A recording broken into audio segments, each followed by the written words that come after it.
Hello, it's Jerlene, and I'm live. Battery 90%. And I have guests. Hey, Carlos and Rich. Y'all ready for this?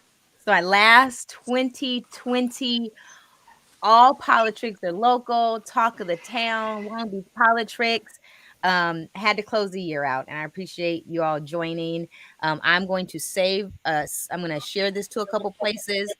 If you're sitting in front of your computers, please go ahead and share this as well. All right. So, hey, folks, I hope everybody is doing well. It's Journey Live from Long Beach. Got some guests tonight. We're going to be talking about the recent election. Can you believe it? It's always November 8th. It is December 14th.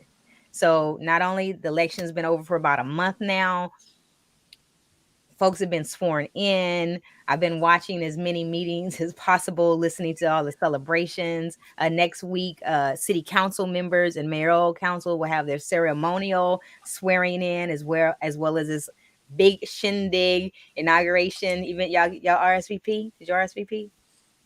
Y'all RSVP?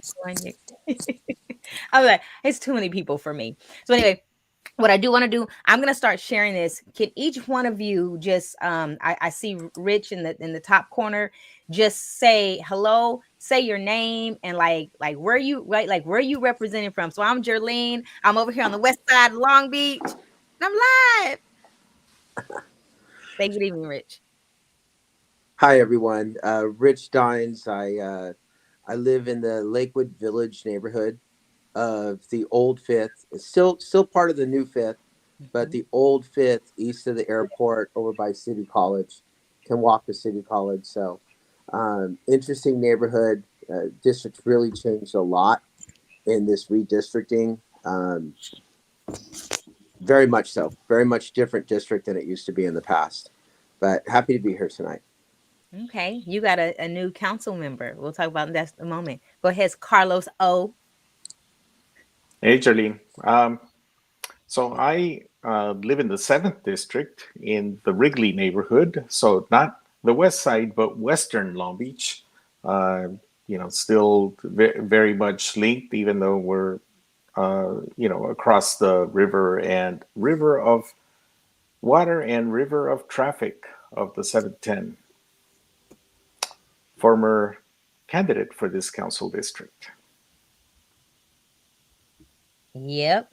And Carlos way up there in North Long Beach, sitting in his car in the dark somewhere. I look like Deep Throat.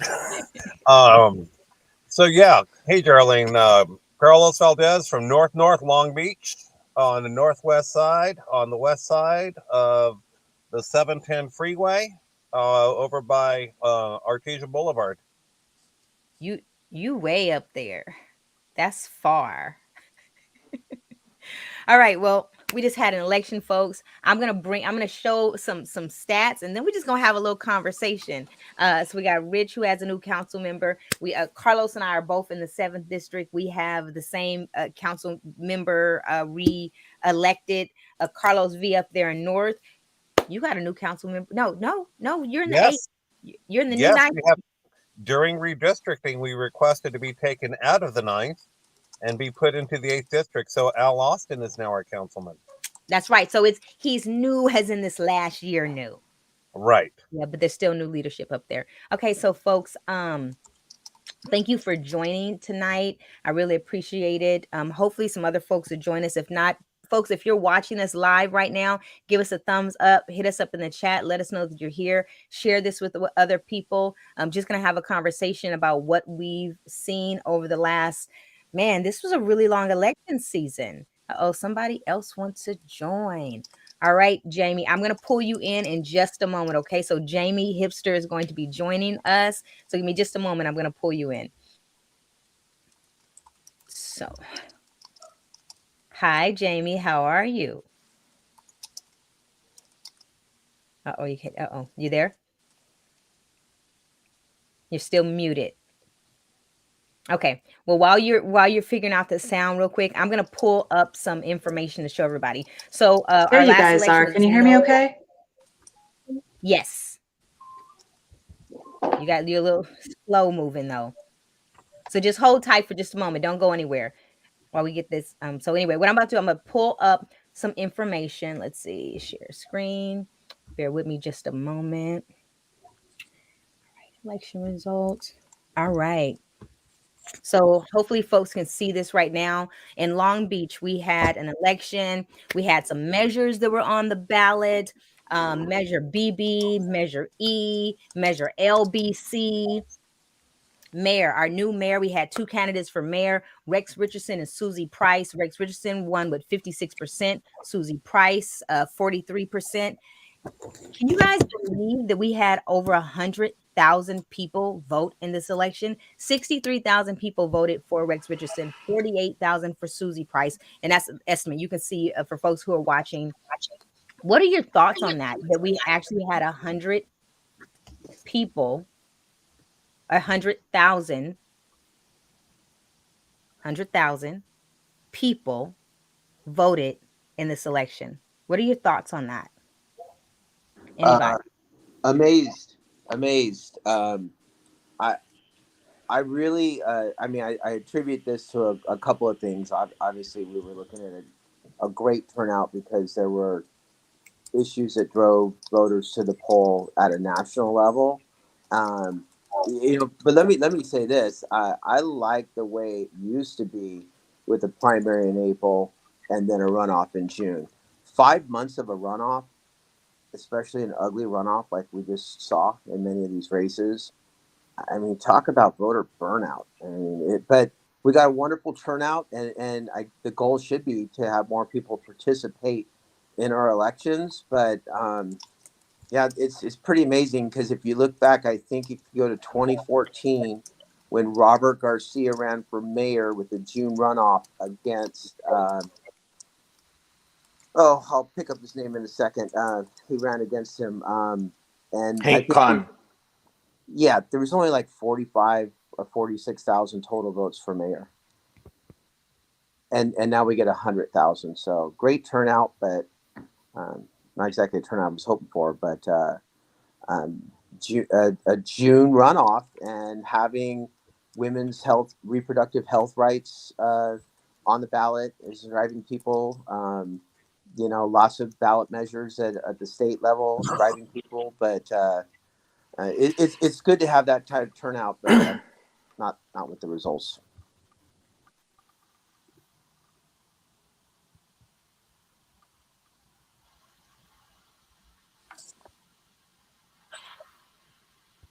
Jerlene, we can't hear you. I am over here just a talking. I said I was surprised because we literally doubled what our previous elections were. And I would look my little skepticism. I was like, really? Did we really? So what do you others attribute that increase to?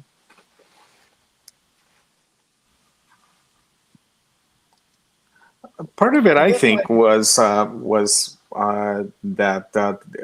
there were some pretty high visibility campaigns, particularly mayor. I mean, we haven't had a new mayor in 8 years, and the previous election, the mayor pretty much ran unopposed, and so this was a big campaign for that huge battle between the two finalists. Neither one of whom I voted for, by the way. But anyway, that I think brought out a lot of people. Oh, so you were one of those 6,000 people didn't vote for mayor. Uh-huh, uh-huh. Yes. Okay. Okay, so some of the other elections, council 3rd district, Christina Dugan over Kaylee Caruso. That was a really interesting race because Mhm. Kaylee Caruso, all of a sudden, she was being supported by the establishment or the machine, is some folks call Mhm. it. 5th district, Megan Kerr and Ian Patton. That was a really close a call for a few moments. Joni Riggs Odie and Jenny Gonzalez.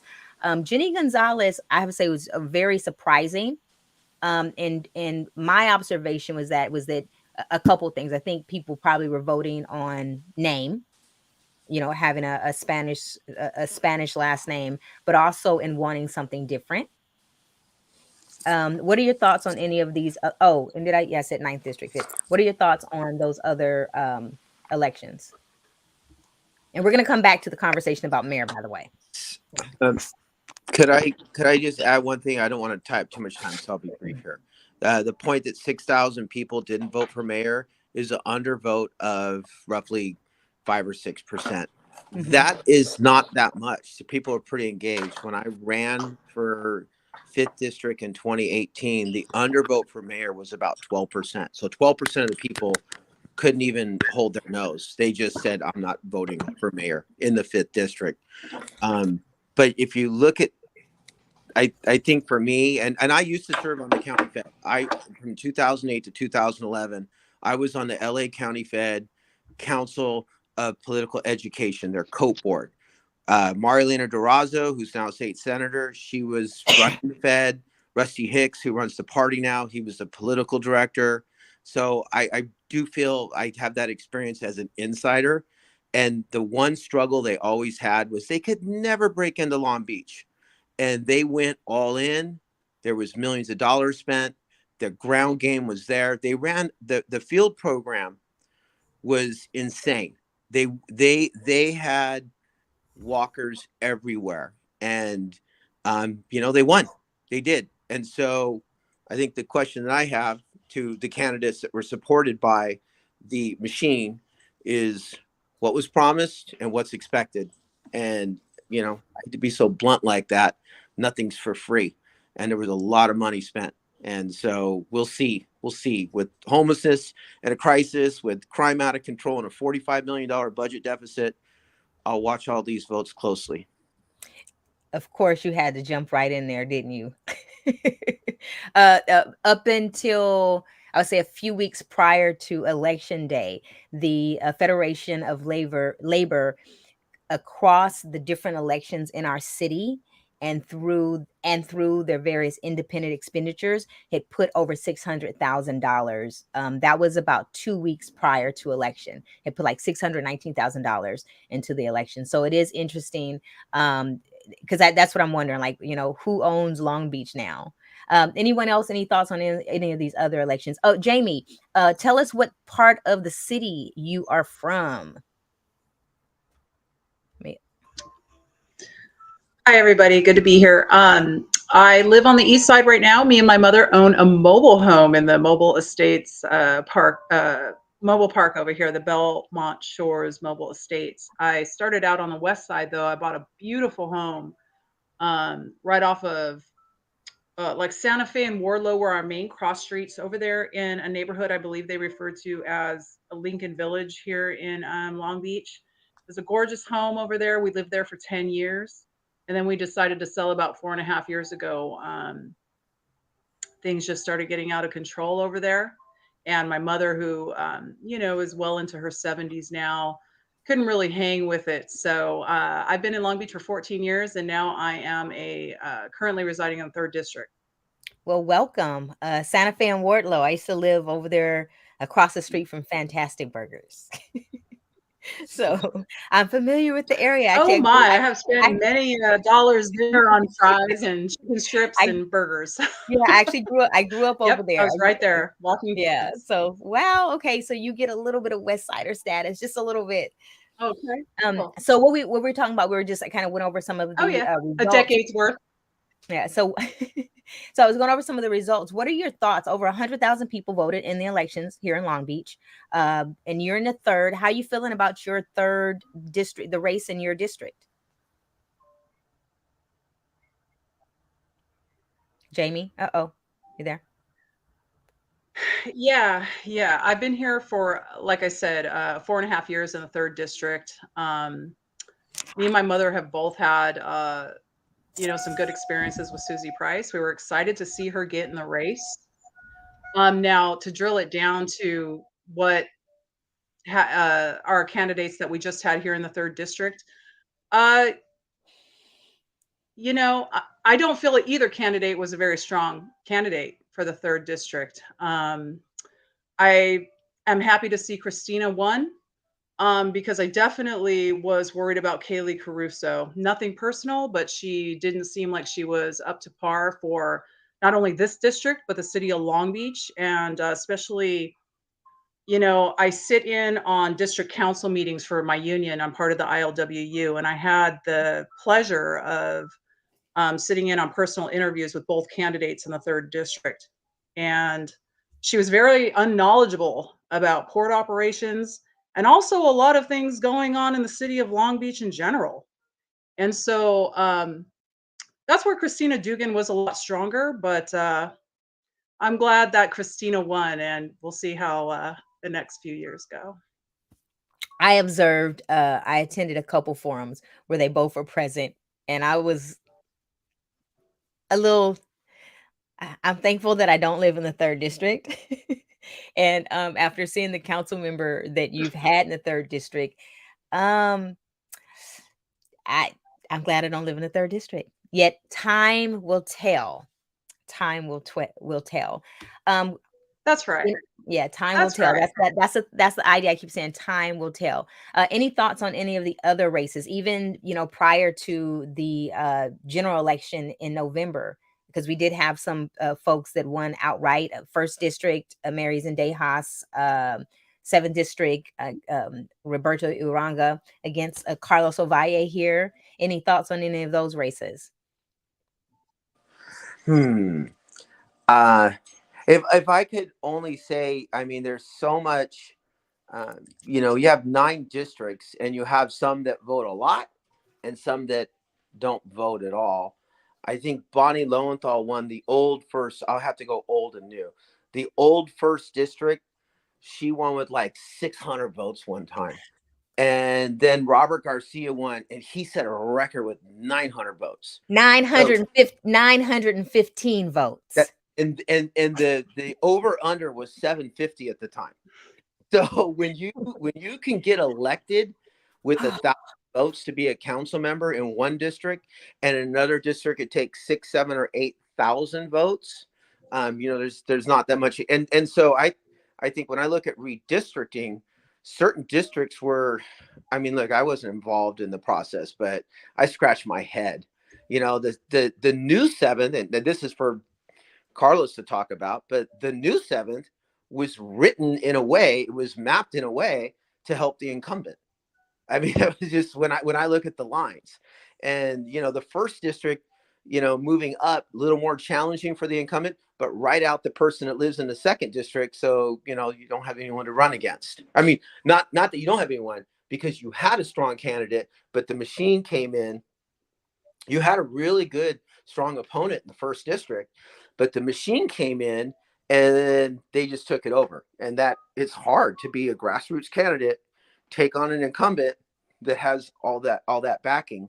I'm probably going to have to just stay out of that and leave a no comment in the fifth.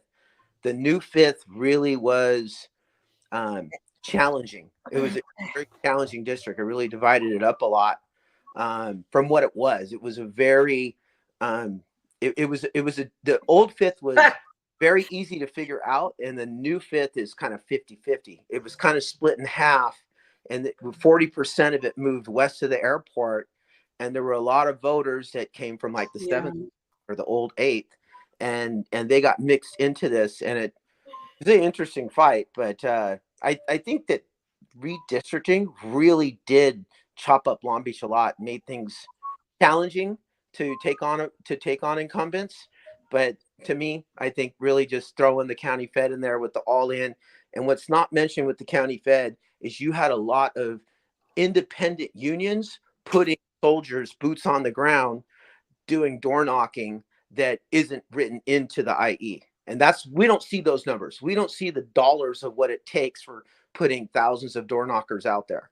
We see, $1 million, but we don't see all the real effort that was put there. When I started doing the conversations, it was to start letting voters know that there's more behind. Hold on. There was so much more behind all these pretty glossies. I'm gonna save them. I'm attached to them. All of them. I just don't want to give them up. Plus, they're not recyclable. So it's bad for the environment. So I feel like I should keep them all.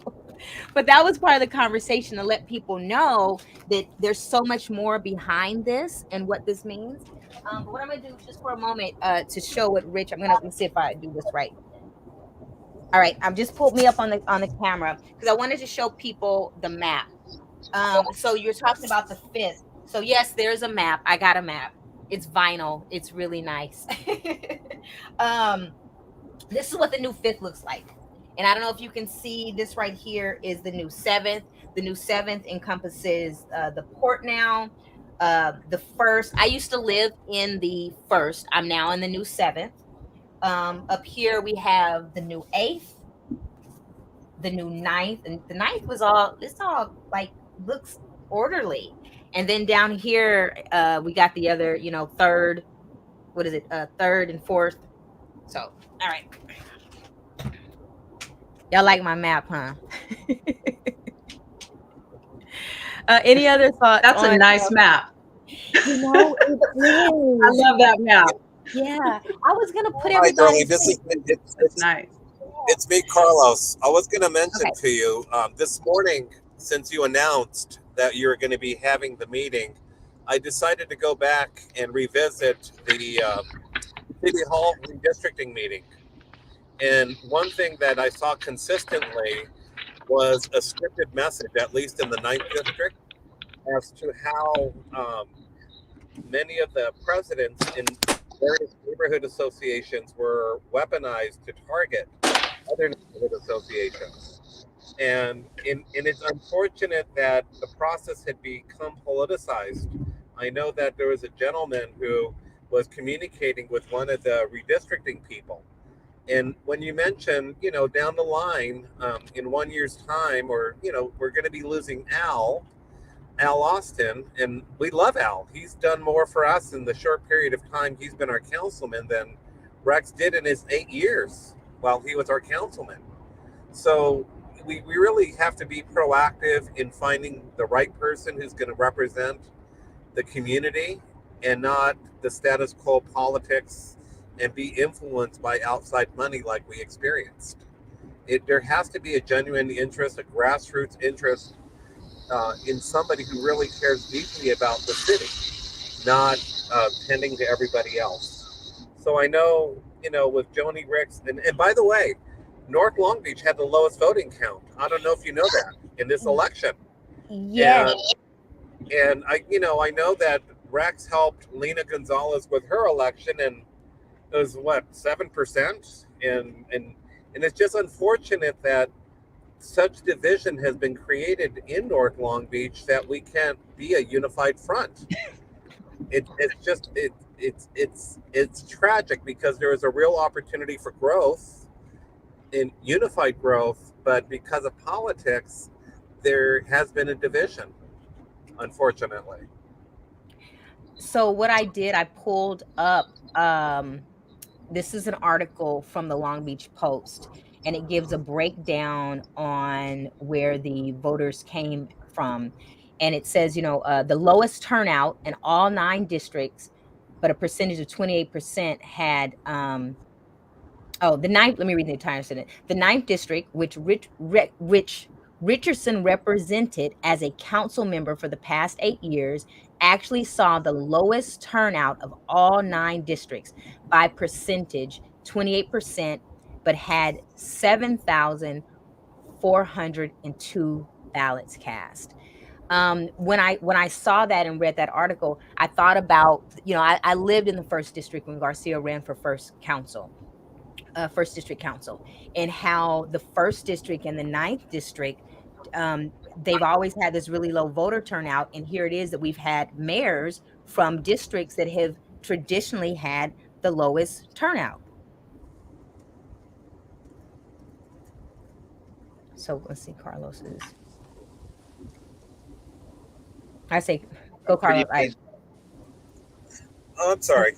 Yeah, in the past, I've always thought, well, that was because of voter apathy. Why don't people get more actively involved and participate if they have faith in our leaders? And I think over time, and I've even shared this with Rex, is the reason why we have such low voter turnout is because we don't feel like we're being heard. Or you'll pretend like you hear us, but in many cases, and I've said it many, many times in different platforms, um, the attitude is smug and dismissive. And as the mayor, Rex really needs to understand that even though he's no longer the councilman, and Al Austin is our councilman now because of redistricting, I'm going to still hold him accountable. Um, Only because in the Long Beach Post, he announced that his neglect of our corridor was his biggest regret in his term as councilman. So it's not enough to talk about it. You actually have to do something about it. And I'm hopeful that um, the right people are aligned and there's a real constructive effort to transform the blight that took place while Rex was our councilman to reverse what damage has been done. So we don't have prostitutes at our corner every morning, and we don't have multiple abandoned buildings, and we do become more small business friendly. I'm a real big small business advocate, and I would love to be able to bring and encourage new businesses to come to Long Beach, but Mhm. uh, what do they have to come to? Carlos Ovaya, you were trying to say something earlier. Yeah, um, and I seem to have lost audio as well during that time. But regarding what Rich was mentioning about redistricting, one of the things that um, I don't see uh, that redistricting happened in a way to favor the incumbent. As much as I hate incumbency as a principle, but uh, in many of the maps I saw, I think I only saw one map that wasn't very popular, that where the incumbent was actually redistricted out of the seventh district. So, as I'm just glad that we have that process as opposed to what's happening. What we've seen happen in Los Angeles and all the fallout from that whole thing, including the Kevin De Leon still being there, as Rich was mentioning, or Carlos, I forget at some point, but. The other thing that I wanted to mention is in regards to voting apathy. Every district has what, some 50,000 residents, and we see uh, uh, you know um, districts like the third district and the fifth district, even the new fifth district. Having a higher voter turnout, which is really interesting. And the issue of apathy, I don't think it's necessarily that people are apathetic. It's that people who live in uh, poorer districts like the first district and the seventh district and the ninth district, um, are people who generally tend to have both a lower level of education and a lack of time, spare time to go out and do their own research. So people in those districts, I feel, have a tendency to vote for those armfuls of glossy flyers. It's the soundbite instead of doing some deep research and finding out, hey, did that candidate really do what they claimed they did? For the environment, for uh, whatever it is. And my feeling is that that has to change.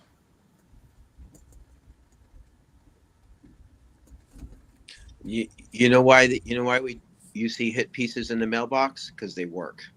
Hit pieces. Yeah, they do. They do. Uh, and and I was the victim of a couple of them by the LA County Democratic Party.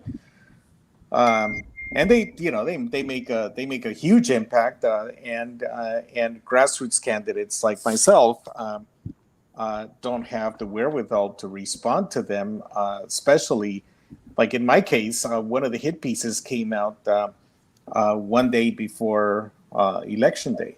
You know. So I'm going to pull this up again. The percentage of where like the lowest turnout in our city. When I saw this, it made me just it made me question the true impact. Because if you've done such a great job, wouldn't your people come out and vote for you? And then I think it's a combination of what you said about people not being informed, and then I think it is also a combination of voter apathy.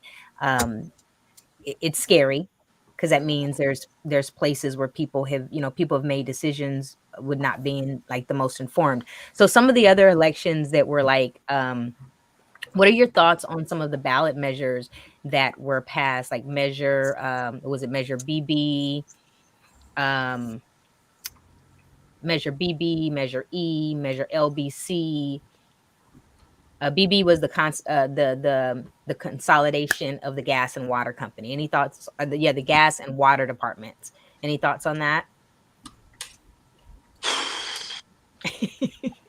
Go across the board. No one wants to talk about it.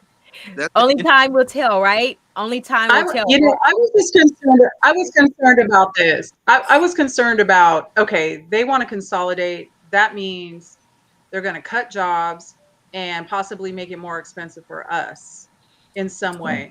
That was my automatic thought. And to expand on Carlos's point, because when you have a distrust of government and you've grown up or you have had experience with government in any way that you don't trust, you start looking at these things. If you're paying attention, you're like, why would they want to consolidate those departments unless it's going to benefit the people? Because that's what they're supposed to be doing. So that's what I was most concerned about.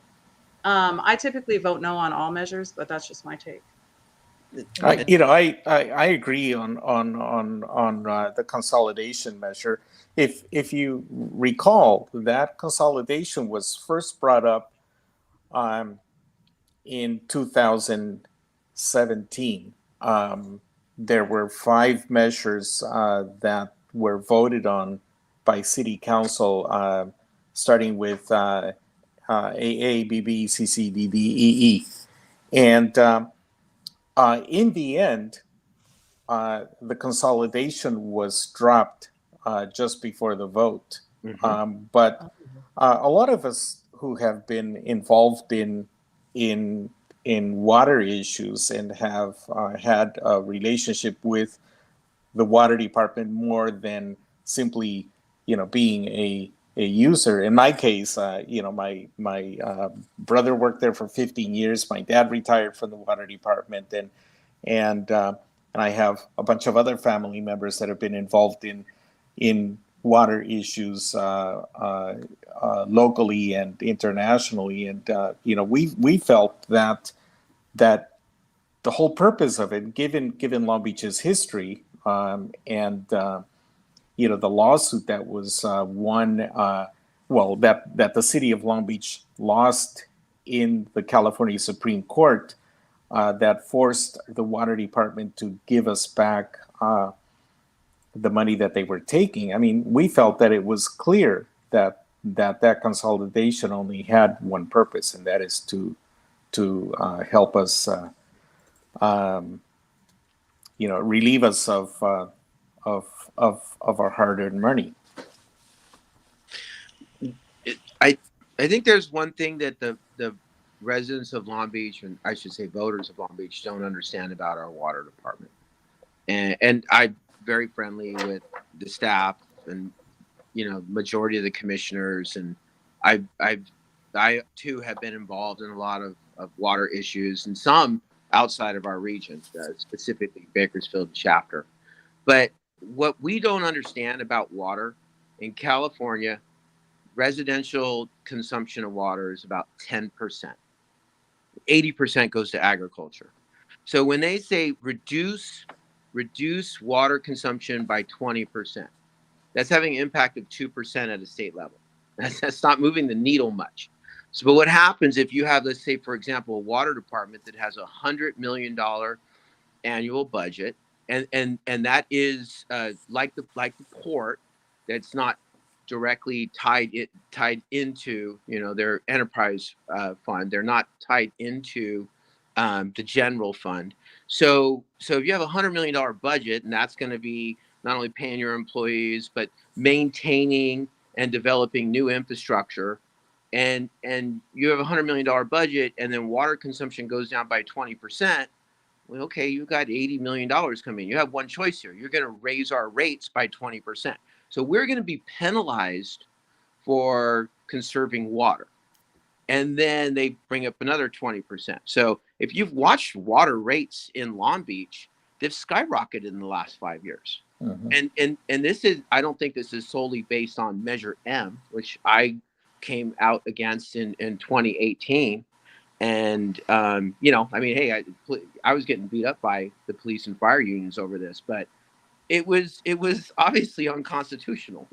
But so what we're seeing is, you look back at where water was, your rates 5 years ago, and look at where they're at today. And so every time we go in and we say, okay, restrict water and conserve by 20%, all you're going to do is raise water rates by another 20%. That $100 million budget for that department still needs to be met. And the only way it's going to be met is by raising our rates. So consolidation of gas and water, there is no direct benefit to the ratepayer. You can't call it a tax because it's a utility, but the ratepayer, we're just going to keep taking it into shorts, basically. And so increase water rates, whether they consolidate or not. So I'm with Jamie, no across the board. Wow. I had an opportunity to sit with Chris Gardner of the general manager for the water department. It was a great conversation, and I look forward to learning more. I mean, as a property owner and someone who, water costs matter to me, water and gas, because I've, take care of both. I'll definitely be looking into that. But I think, again, going back to, I mean, the people making decisions not being the most informed. So that was a concern for me. And then it was, seeing that, the BB and everything, it was like it was like PTSD from the alphabet soup from the previous election. Um so Jerlene, can I add that I actually like Chris? I think Chris is very well qualified. He ran our gas department. He runs our water department. Natural fit with consolidation that Chris would run. He's a city employee. He's not in a political position. right. Extremely qualified. He works well with his board. I think he does a good job. I don't think Chris is the problem. Oh, no. I think he did a great job in explaining, very just giving an explanation, right? This the pros, these are the cons. And I mean, even asking the question like what Jamie said, is that gonna, are you gonna cut staff? And does it mean what is that gonna look like? So now, like I said, what only time can tell. So that's gonna be another thing that we're gonna have to pay attention to closely in our city, because it's something that's gonna affect us. It's gonna affect, our checkbooks, right? So I'm going to jump in. Someone just made a comment. Oh, wait, let's see. I'm going to pull this up. This is in response to, and this is a previous candidate. This candidate, and this is perfect. Actually, this is the actual perfect candidate or perfect comment from someone, because I was about to pull up some of the congressional numbers. William Somerville was the candidate that ran against Robert Garcia. Along, I think it was like 5 or 6 candidates in that race in the June primary. But voter apathy, misinformation, symbolic voting, name recognition, money in politics contributed to the disappointment of our 2022 elections. I think that kind of sums it up for some of us, right? But like I said, that's a perfect lead into what I'm going to pull up next. So, y'all mayor is going to DC. How y'all feeling about that? To me, surprised. the damage that he's done in Long Beach now goes national. Aside from the hype, just take a look at what he has actually done. He talks about immigrants, yet we know what he did. He built cages. He's proud of the that uh, puny $1 million budget for to assist undocumented immigrants with their legal defense, etc. The same thing could be said for a number of other things. Policing, is another one that he failed miserably at. I'm happy that he's gone from Long Beach, but I'm not happy with what he will do for the 42nd district. Any other thoughts there? I'm not. I wish I was a betting person because I'd be rich right now. I'm just letting you know I'd be rich. About 8 years ago, I told someone that he was going to be running for Alan Lawenthal's seat. Mm-hmm. And when they did that whole term extension, Mm-hmm. to me, that was how they were creating the space and time that they needed in order to do this whole political shuffle that we just witnessed. And I'm so frustrated with myself. Like, I should have bet the money on that. So I need to take some blame here. I need to go back to 2009, and this is after Bonnie was. I'm going to run for the assembly. I'm going to run out on the first, and here comes Robert Garcia, that had been Frank Colonna, who and Frank's not a bad person at all. Mm-hmm. I like Frank. I supported Frank Colonna when he ran. And so Frank Colonna in 2006 ran against Foster and Doug Drummond. Mm-hmm. Doug Drummond, who I served with on the Harbor Commission for 6 years, is conservative. And so when Doug lost in the primary, he backed Bob Foster, and that kind of sealed Frank's fate. Robert Garcia was Frank Colonna's campaign manager. Robert Garcia worked for Frank Colonna. Mm-hmm. Robert Garcia lived in the 3rd district. When Bonnie jumped ship, Robert changed parties, became a Democrat, moved to the 1st district to run for the 1st, which was winnable with 700 or 800 or 900 votes. And so took the mailing list, took Colonna's mailing list, and it became the first mailing list for the Long Beach Post. Yes. And I knew Sean Lamaki, rest in peace. I like Sean a lot. I served on the WIB board with him. But I met Robert, and I helped with, at this time I did represent part of the ILWU that Robert wanted a coveted endorsement from, and I met him at Smooth's. Guys, remember Smooth's? Smooth's, yeah. John Morris, yeah. Smooth's. John Morris is Smooth's, yeah. John was there that day on Pine Street. Robert, and hey Robert, tell me why you're really not a Republican. And he came up with a song and dance about I immigrated from Peru at 5 and I got amnesty from Reagan and whatever. So this is not, I got to take some blame here. We endorsed him, and we were his first labor endorsement. And even to rub it in worse, I helped him with the Cope endorsement in 2010 for his reelection. It's your fault. This is your fault. I regret that to this day. And if anyone ever asks me, the biggest political mistake I've made in my life was supporting Robert. And now that he's off to DC, I got to say, if we went back and we looked at what he did for the 1st, which is nothing. And I saw a post by Jamie the other day, and it was talking about the difference between people we elect are either public servants or self-servants. Robert Garcia has never been a public servant. He's always been a self-servant.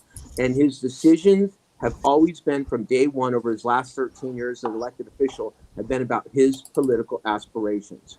And, if you had hours, we could talk about the city hall and the $1.4 billion that taxpayers are going to pay to rent a city hall for the next 40 years. That's Robert Garcia. He did all that. And he turned down a much better deal in doing it. If you want to talk about Urban Commons and the Queen Mary debacle, that's Robert Garcia. You know, if you want to talk about him trying to get the Angels to come and be at the Elephant Lot, oh my God, people! I mean, this. I tried bringing an NFL team to the port when I was on the commission. Robert knew about that, and then I tried getting the Clippers. This was always about him, and no one can look better than him or have a better idea than him. He has to be out in front. So what will he do in DC? He will do absolutely nothing, but he will toe the party line. He will not do a damn thing for Long Beach or any of the other districts, cities within the 42nd. It's going to be, how does he become, I mean, look, the whole thing about his endorsement for Rex was based upon getting the right committee assignments. That's what this, it's not about him, handpicking the next mayor. It's about him using his endorsement to get better committee assignments in DC.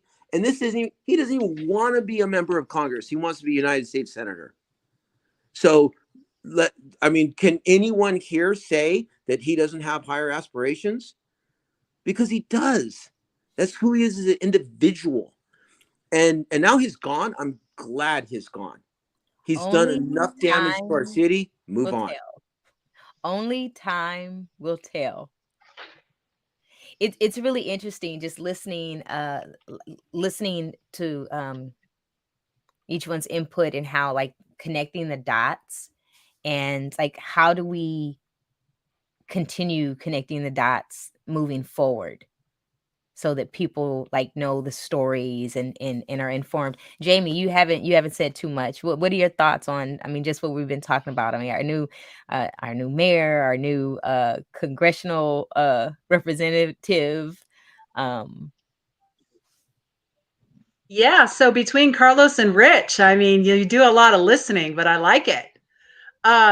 So listen, this race to me was very eye-opening in the last year, probably because I was directly involved through my union membership and involvement with the ILWU. We have PACs for each local, and we also have the district council where delegates come from each local to, interview candidates during elections and whatnot. And so I had a chance to actually sit down and listen to all of these candidates, a lot of these candidates, excuse me, get interviewed and see what they were like in person and how they really respond to important questions about what they're going to do, not only for the port, but the cities that they represent, the districts that they represent. And the way this election went, once the LA Fed news broke for me, changed everything. Um, what happened with that influence was shocking to me, to hear a top-notch labor leader get caught with his pants down. Um, it was very disheartening to me as a pro-union person, as a person that was born and raised in a union family. And I really do believe in the power of political involvement. And you guys were, talking earlier about, it's apathy, it's, being uninformed. These are all factors. And I think Carlos had a really good assessment of that. Um, when you're uninvolved and you're not paying attention, things get right past you. And I can't believe how little this has been talked about. The the difference between a campaign putting out ads and the difference between IEs putting out ads and supporting a ground crew that's knocking on doors, and what this all means in politics. We hear all the time, money in politics, it has to stop. What happened in Long Beach with the LA County Federation of Labor's and Democratic Party, California Democratic Party, and Los Angeles Democratic Party's involvement is so huge. I think this election was completely steered in a way that the powers that be wanted it to be. And it was proof that you really can buy elections. And it's concerning to me as just a regular working person that's out there voting, and I want the best for my city. And,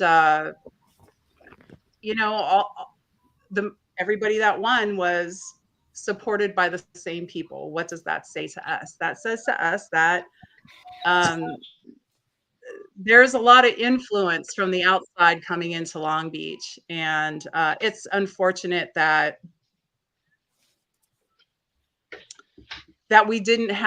we had so many lies coming out via flyers, that we had so many other background things happening to influence this election. But I think that's par for the course for politics, and that's why a lot of people don't get involved. They've lost faith. They've lost hope. They know that there's things that they have no control over, and so why bother?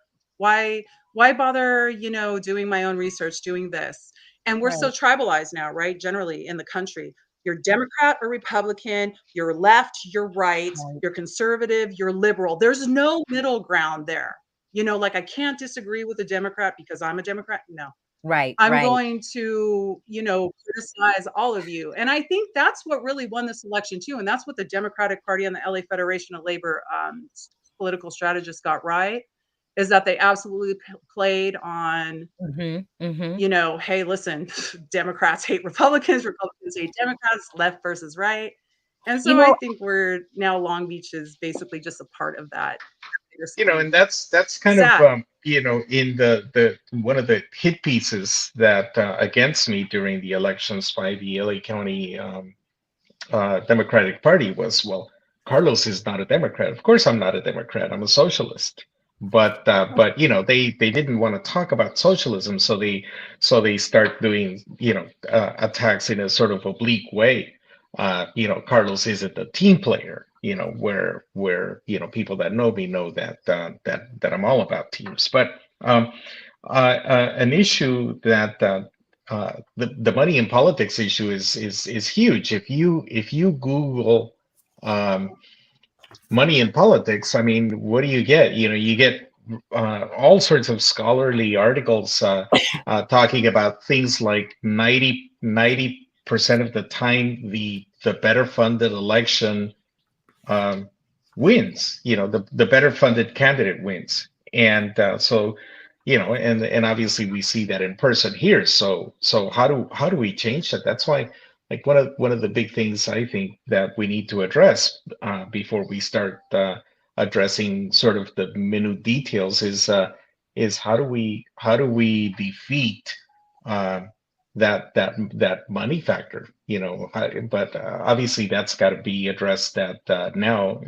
in with a very conservative Supreme Court. How do we defeat um, uh, Citizens United? this That's what I was going to mention, Carlos. I couldn't agree with you more. How do we defeat it? What's the legislation that allows this to happen?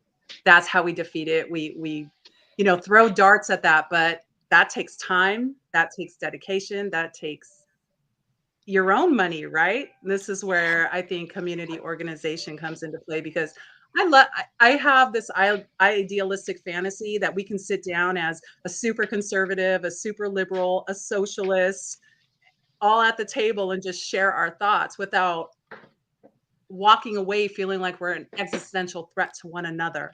I think that is just bizarre how our politics has all made us feel like that. Not just here in Long Beach, which we're feeling right now, but what we see nationally, if you pay attention to any of the news, any media source you could think of, from independent to corporate, this is what we all see. So I agree with you 100%. The money in politics, I mean, I think it's an idealistic fantasy to think that that's going to change anytime soon, but that's what won Long Beach's elections, that's for sure. I'll just focus on our city right now. But there's well, other things I that could be. Sorry, Jerlene, go ahead. well, I was just gonna say. I mean, I think I sent it to you, Carlos. I think I was kind of miffed when I saw it, but our mayor elect is having a fundraiser on the 28th, and the Oh yeah. fundraiser is fundraising for both office holder account and his election account at the same fundraiser. I'm like, is that even legal? Is that even ethical? And when I saw it, I think it was. I said that to you, right, Carlos? I think I Yeah, said you did. You did say that to me, and unfortunately, I couldn't answer that question for you. But I yeah. mean, but that's while challenging Citizens United is a big national effort. I mean, we can challenge things like office holder accounts. Why do we even need them?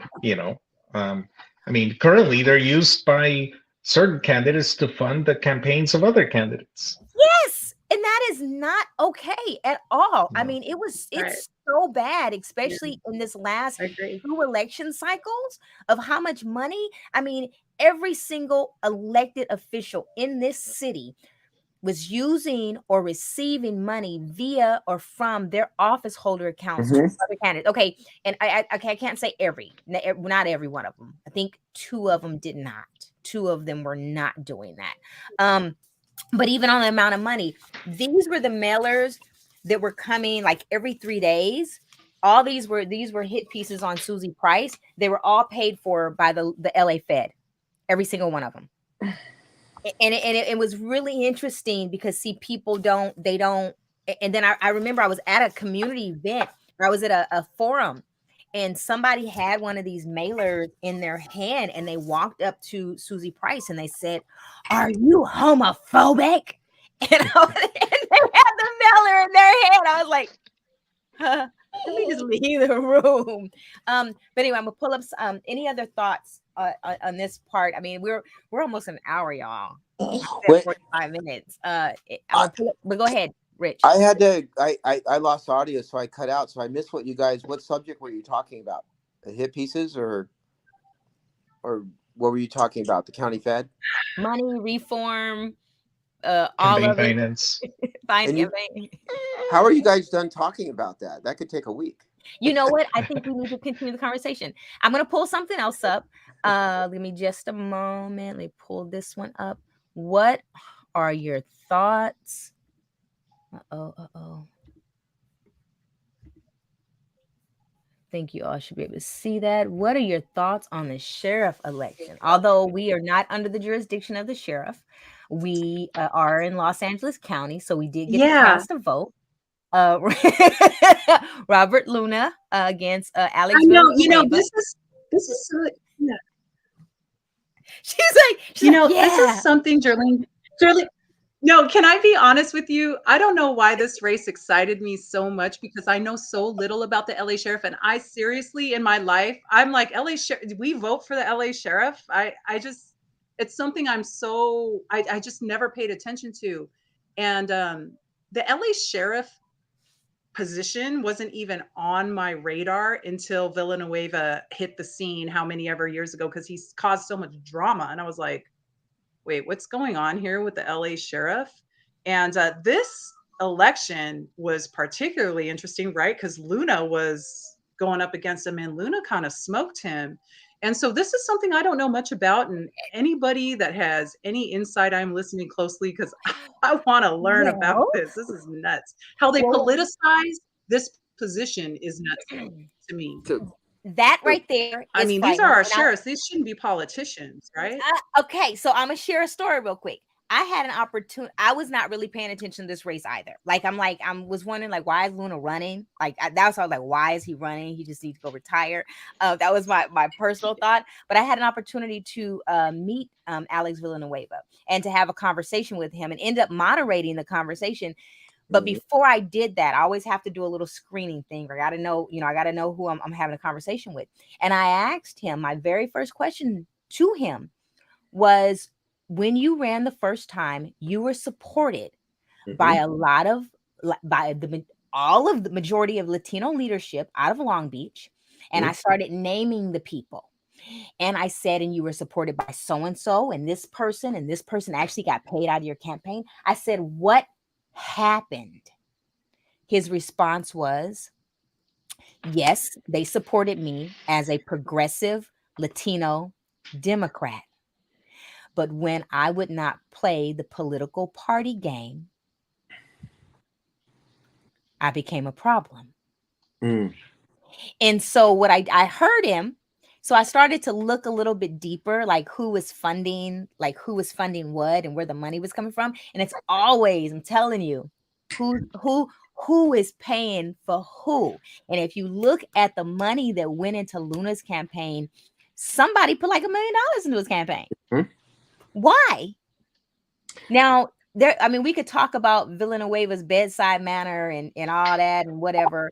And but the money in the politics, and something that was very strange, the entire duration of that election, there was never any bad press about Luna. Mm-mm. It didn't I come think out until the probably day. It didn't come out until the day after the election. And when I asked somebody about that, they said, "Who do you think controls the media?" Mm-hmm. Mhm. The Democratic Party. I said, "I'm done." So anyway, y'all go ahead with your thoughts. Go ahead, Carlos. you know, I think somebody told me that the reason that Chief Luna retired was because of the complaint that I launched against him that actually made international news, and that was when he led 300 sworn police officers in a COVID super spreader, which at the time, I think it's the largest municipally sponsored COVID super spreader event in the nation.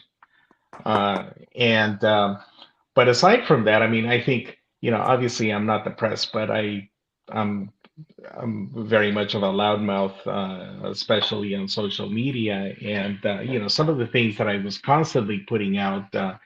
Was about how Luna's police department went basically hit the bottom of the barrel.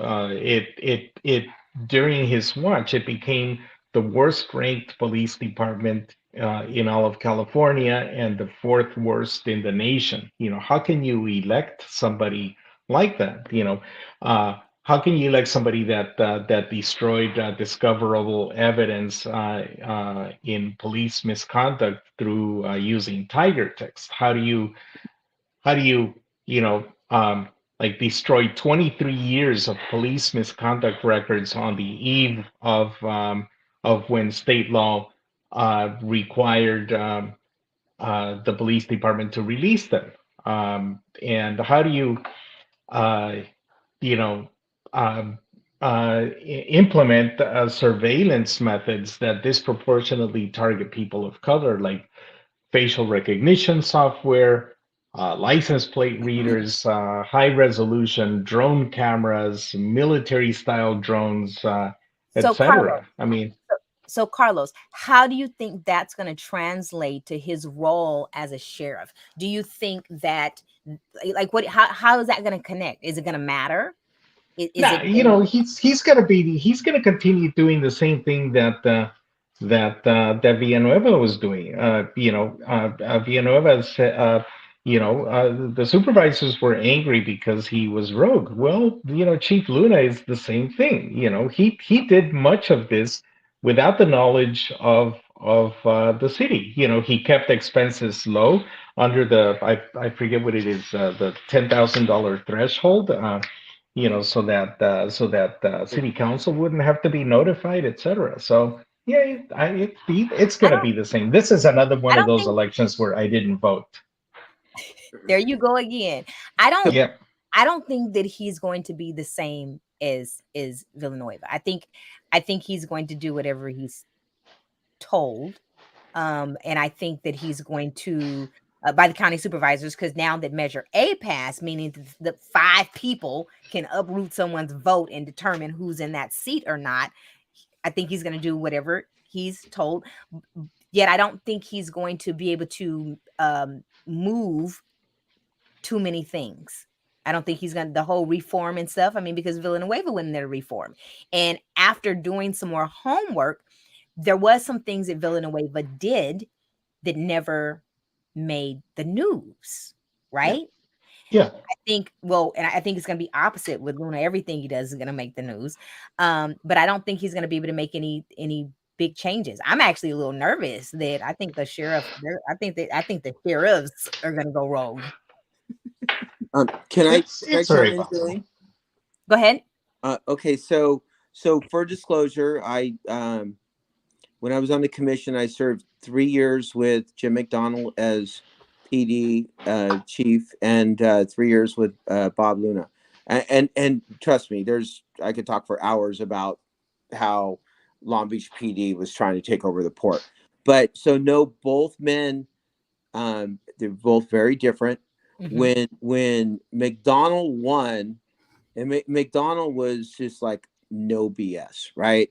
Like Mhm. a Robert Garcia could not stand up to a Jim McDonald. McDonald. There's just no way. Right. I mean, so if you went back to like when we had the riots, and whether there Uprising. was or whether there wasn't any call for the mayor to say stand down, you know, I'll tell you what, Jim McDonald, he Robert Garcia could never tell Jim McDonald what to do. So when Jim McDonald became sheriff, you go into a position where you don't understand. You talk about drinking through a fire hose. I heard he You was know, bull you in a China store. Absolutely, because you're not part of that. He was LAPD, Long Beach PD, and went to the sheriff's department, which is an elected position. So you got to learn the politics, but then you got to learn everything that goes on in that department. It's actually ALADS, which is the Association of Los Angeles Sheriff Deputies, that backed Villanueva that put him into office. So ALADS, the sheriff's deputy union, they ran McDonald out of there. And I don't have anything too negative to say about Jim McDonald. It was that first term fitting in and learning everything, and that's all he got was that first term. Mhm. So Mhm. Villanueva came in, the union helped get him elected, Mhm. and Mhm. Villanueva wasn't going to show any respect to, I mean, it's always been the five kings, but now it's the five queens. The absolute best political job in the country was the LA County Board of Supervisors. Better than being president is LA County Board of Supervisors. So he got on their wrong side. So when we talk That about the that's what your Democratic that's what your Party, mayor elect the word on the street is your mayor elect wants to become county supervisor. Just FYI. well, good luck. Okay, so talk to Mark Ridley Thomas about getting into trouble. So we'll see how our mayor elect works out. So want to go there right now, but with and it's great. Look, I know the majority and have for many years. That is a great job to get to. It's a very powerful position. Villanueva got on their wrong side. So when we talk about the Democratic Party turning against them, also the union stopped supporting him. You got the gang issues. So if you don't look at the general, but if you go back to the primary and the millions of dollars spent to beat up Villanueva in the primary, it was like, okay, who's going to survive the primary? And I was fortunate to interview 4 candidates for sheriff, and like Jamie said, it was very interesting to interview the 4 challengers, and Bob Luna came out on top. And the other 3 were very, very similar. They were more LA. And so, I think a lot of people in LA County voted for Bob Luna without knowing Bob Luna because he was Mhm. Long Beach. Mhm. You're talking about 5% of LA County is Long Beach. And so he made it through. And I had a feeling that whoever made it through the primary as a challenger was gonna win. Daffy Yeah. Duck, I think, would have beat Villanueva in the general. I hate to say it like that. I'm not trying to take anything away from I any of the 4 actually candidates. I've heard that. I've heard that. Someone has used that exact same example. Damaged goods. Villanueva lost the support of the Mhm. union, Union. and Villanueva made 5 very powerful enemies in the LA County Board of Supervisors, who's aligned, 4 of which are heavily aligned with the LA County Democratic Party. So I think the writing was on the wall for Villanueva, and like him, love him, hate him. I just think that he was one and done. He was brought in to take out McDonald, and then it's like next. So will Wow. Bob Luna be a one-term sheriff? Well, Well, we'll see. He's gonna time go will through. tell. He's gonna go through what Jim McDonald with drink through the fire hose. This Time is will tell. Long Beach PD uh, police chief is going to be a much different job than the political position of being an elected LA County sheriff.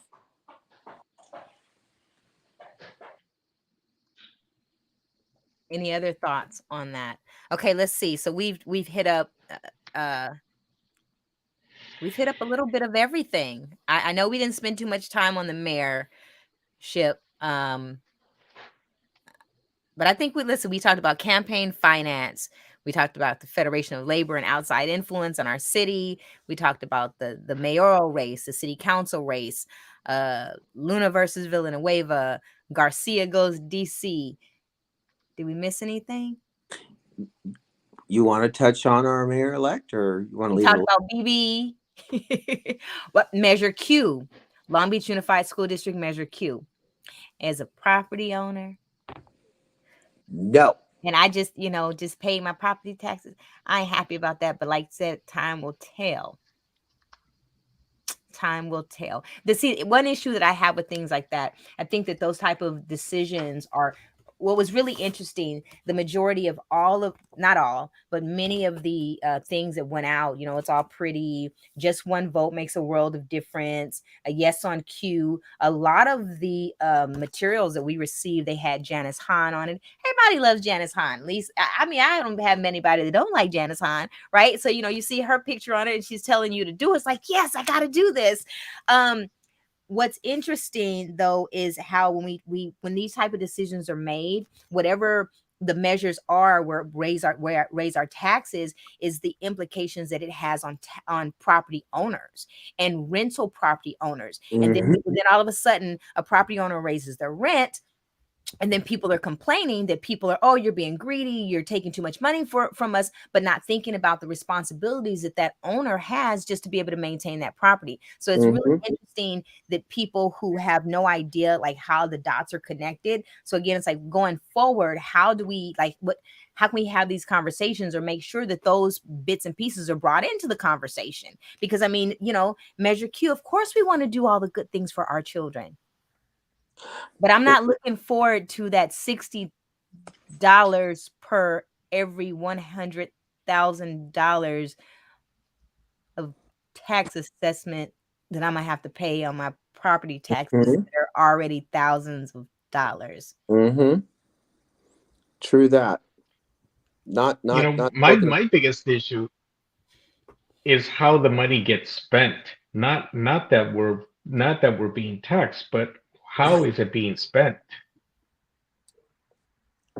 Can they prove that in all these other tax measures that they have passed, that our money has been used wisely? I know that in like Measure A in Long Beach, they failed miserably. School districts too. LA Unified School District has failed miserably historically. Right. I grew up in Los Angeles City, and time again, Carlos, whenever there was a proposal to raise property taxes to help the schools, the biggest losers were the students. The administrators all gave themselves raises. And about zero investment in infrastructure. Literally, it was one book per 5 kids, and the book was probably 5 years old. Literally, people had to do their own private community fundraising and work with the principal and have bands and musicians and senoras donate tamales and to get books for kids. So at a very grassroots level, I think Dan Miles was, unfortunately he didn't win, but he was spot on when he said we need to have open checkbook. We need to have an accounting. There needs to be transparency on all the promises that have been made. Whether it's this tax money that's being taken out. I'm a homeowner twice, so we got to pay taxes. I want to make sure that how that money is being used, and in addition to that, all these other promises. Where's that money going to come from? And how do we track that? I think that's going to be important. Is the accountability component of it, because no matter how we look at it, whether you're Republican, Democrat, Independent, Socialist, all of us want an accounting of how the money is being spent, because when there's an old saying, when history repeats itself, it only gets more expensive, and I think we see that's the case. year after year with the leadership that we've had at least for the past 8 years. Can I say one thing about property tax bonds, because we've got a L a LA I'm sorry, Long Beach Unified School District bond that we haven't even paid off, that was 1.2 billion. We got a $800 million Long Beach City College, and now we got another 1.5 billion. So, Jerlene, you talk about property taxes. Right now, my property, I haven't even got to Measure Q, and I'm paying 13 or 1400 a year in property taxes. And no disrespect to people who have children, Jerlene, I know you do. I don't. I'm not sending kids to school. And I sit here and I watch the Long Beach City College Board of Trustees spend $600,000 of taxpayer money Right? to get a private investigator to investigate another trustee who's only held accountable by the voters that just voted her in at like 72 or 73%. So you talk about waste. It's elected officials that are wasting the money that we are paying, and there is no accountability. There's no So oversight, and we keep electing them, but they're wasting hundreds of thousands, if not millions of dollars of our money, not their money. It's not so free. and here's the thing, in my eyes, the individuals that are elected are supposed to be there to keep an eye on these things for me, the ordinary citizen. If they're not doing it, how do we make them do it? And how do we hold them accountable to do it? Or do we just close our eyes and ignore it? Because I mean, listening to just the breakdown that you all have given in this whole money piece, that's their job. Yeah, That's but their job. the in Long Beach, the junkyard dog that is supposed to be watching out for where our money goes and how it is being spent is Laura Dowd, and she is part of part of um, part of the machine. You know, $1.6 million in invoices paid for something exactly. that has no contract. Exactly. And I don't have a lot of dealings with her, but some time ago, I ran across an interesting piece of parkland that is sectioned off from El Dorado Park. That is the LBPOA, Long Beach Police Officers Association Park. Mhm, It's not their park; it's a public park. But mhm, the city, back in 1973, shortly after I moved to Long Beach, gave them a long-term lease for the park, uh, and basically the condition was that any surplus that they charged for the park belonged to the city. They were trying. The city was trying to keep the LVPOA, which is a private organization, from making a profit out of public property. Well, they charge exorbitant fees. You know how much they've transferred over to the city in since 1973, in 50 years? Nothing. And so I went and I asked. I wrote a couple of emails to Laura Dowd, and they basically stonewalled me. It took a long time through a PRA to finally get the contract that the city had signed with the LBPOA, um, and they said, oh well, you know. So basically, the city has been financing a private organization, allowing them to make a profit, which then they use to elect, to buy the same public officials. So, you know, that's the kind of accountability that I was hoping we would get with somebody like Dan Miles, whose personal politics I, you know, don't quite agree with, but hey, he's a junkyard dog. That's what I want. All right. we have, okay, we're gonna wrap it up. We have gone over way twice as long as we said that we were. But someone asked this question. Does anyone want to share some thoughts on that as we exit, like maybe talk about our future? What do we think our future is gonna look like um in our city under our new leadership? And then we can wrap it up. So Jamie, you look like you're all excited and ready to say something. I want to talk about it. Go ahead. What you got?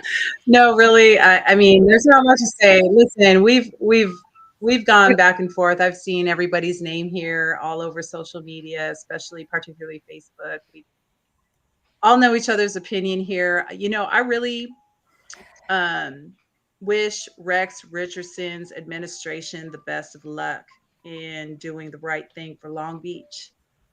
But if we consider what we've already seen when it comes to what went down on the ethics and public relations committee with this young lady that is a commissioner. You know, Human these are all relations. people Human that are relations. going to be a part of his administration. And so, human relations. I'm sorry about that. Pardon me. I'm afraid that this is very kind of reflective of the values that our new administration is going to have. And I really do have the highest hopes, but it's not looking good so far. And the way this election went down was absolutely bizarre. All of there was, I feel like it was kind of a clown show all the way around. And so I'm afraid this is the kind of parade that's going to be leading us through the next 4 years. And we're all just going to be like, okay, here we go. Let's try to survive this. So we'll see how it goes. I don't know. Time will tell. Congratulations, Rex, and all of his supporters. Yeah. Can I, We get what we vote for. yeah, we're gonna, And, I know. and here's the thing.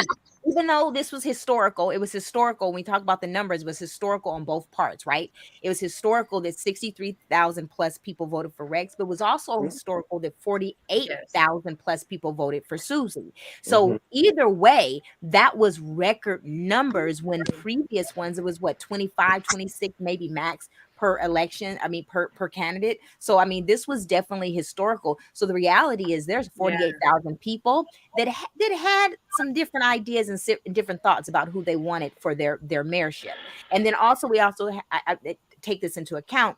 Rex has been campaigning for a very long time. I mean, if you and probably as long as Garcia has been campaigning, right? As for this higher office. And if you look at the previous campaigns and previous initiatives, they were all PR opportunities for name recognition. And even the whole dry run of raising that, what was it? Was it $400,000 and nobody knows what happened to with that other campaign that he claims that it went to something else when you see where Lift Up Long Beach.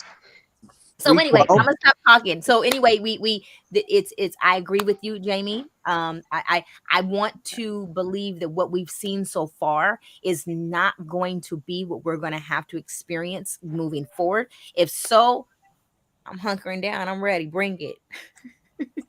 I know. Before you cut us off, I want to just say that I agree with Jamie. I hope Rex does the right things, but here's the problem. I think that voters need to understand: when you elect a mayor that is under 40, understand this: we have term limits. They got to get their next job. They have to get elected to something more.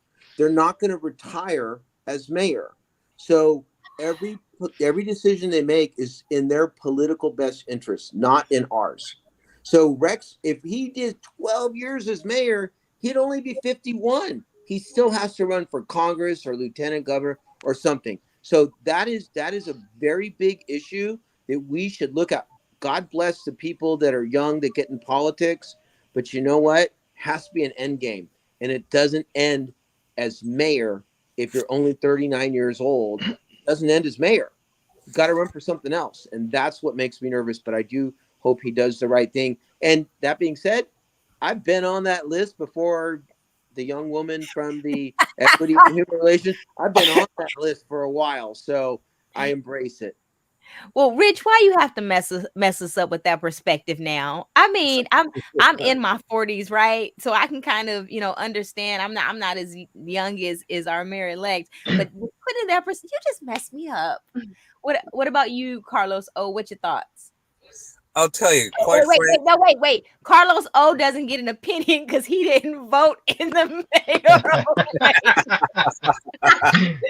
You don't get an opinion. You didn't vote in the race. What do you think, Carlos Valdez?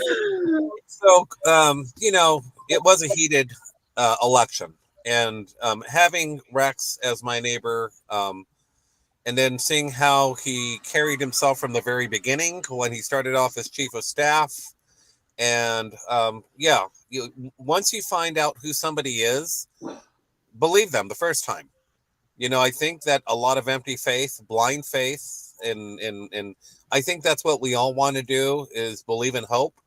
But then there's a reality of that hope. And there's a lot of things that are promised to a lot of people that aren't deliverable. And the economics simply won't support it. And so for me, I'm optimistic for our city, not because of the leadership, but because of the people.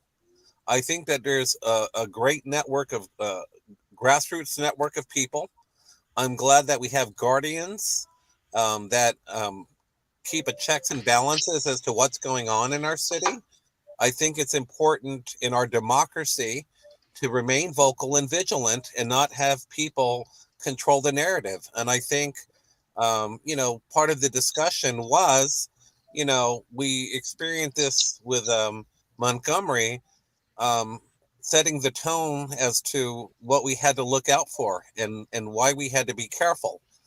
That's really never a conversation piece you want to have with residents in your city that care deeply about your city. So, I surely hope that during this term, even with the censorship of Montgomery, that it doesn't set the tone for things to come, and these commissioners then become the narrative of what is the facts when in fact it's not the fact, and it's communicated through various channels, whether the Long Beach Post or through utilizing or weaponizing different neighborhood association groups or organizations representing complete districts. I think it's important we have people like us to meet frequently. I surely hope, Jerlene, that you continue this on a more ongoing basis. I think it's healthy for the city. I think it's important for perspective, and especially, the media sources, the Long Beach Post and Gazette and Two Urban Girls, and all of them are important in helping us understand the dynamics and the dichotomy of our city. So thank you, everybody. I know I'm personally thankful that I met so many of you during this election campaign, and will continue to know and work with you guys in the future. Same.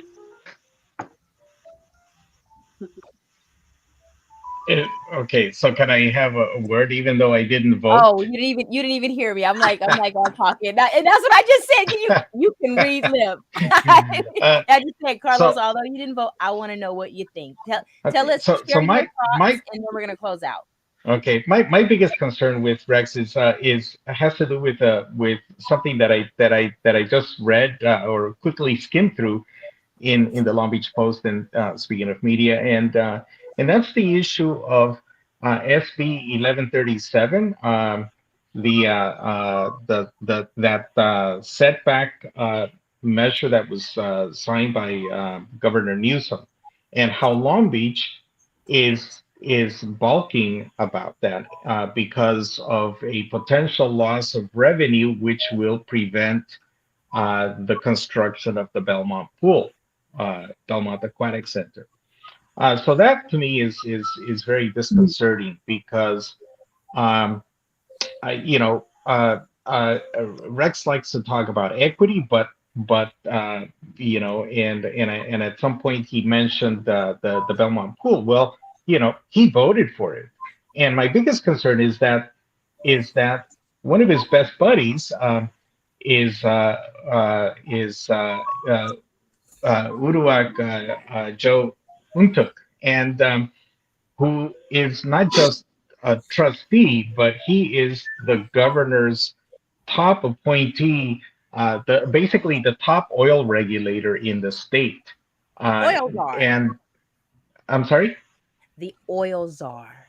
the oil czar. And if you look at Uruak, if you Google Uruak and oil and California, you're going to get all kinds of really interesting stuff.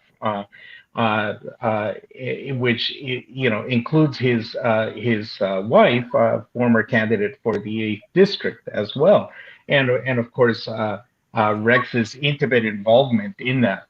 So that'll be really interesting to see how that develops. Well, time will tell. Okay.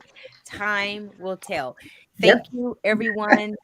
This has been a wonderful discussion. I'm over here making a list of future discussions of things that we can talk about in the future. I really appreciate each one of you joining me this evening.